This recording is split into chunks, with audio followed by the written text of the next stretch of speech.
Hey everybody, Jay at Lock and Lube. Today we're talking about the LOCKNFLATE air chuck. The most common question we get on this new product is open versus closed. Which one do I need? So we're going to give you a little bit of a demonstration of both and cover the differences.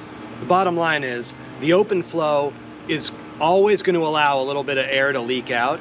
That's so that if you've got an inline gauge or regulator, there's no back pressure between the air chuck and the gauge so that it can zero out.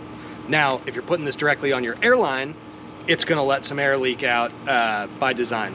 On the closed flow, if you're plugging this straight into the airline, right in line with your compressor, you're probably looking for a closed flow air chuck.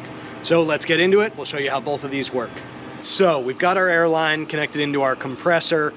Pressure's regulated about 34 PSI. We'll do the tires in a minute. Right now, we've got our open flow LOCKNFLATE air chuck. I'm going to show you what happens when we put it directly in line to our airline with no gauge or trigger operated inflator that's going to stop the airflow. So we plug it in.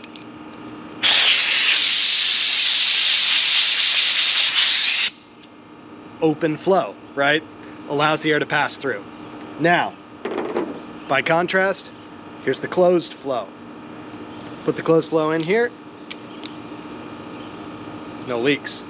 So, if you're plugging your air chuck directly in line to your compressor, to the pressurized air, you're going to want a closed flow. We'll show you the open flow with an inline gauge in just a second. So, as we've discussed, the LOCKNFLATE air chuck is going to come in both an open flow and a closed flow design. This is our closed flow air chuck. We've connected it directly in line with our air hose. This line is pressurized, coming straight out of our compressor. So the closed flow means that if it's not engaged with a tire valve, it's going to stop the airflow. So I plug it in here, no air comes out.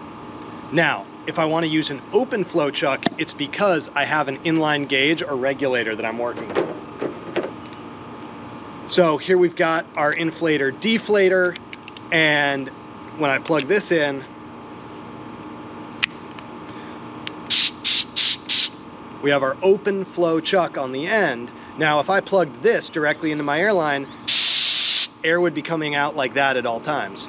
Because I've got my trigger here, I can regulate when the air's on, when it's off. So, if you've got an inline regulator or a gauge, get yourself an open flow chuck. Otherwise, stick with the closed flow.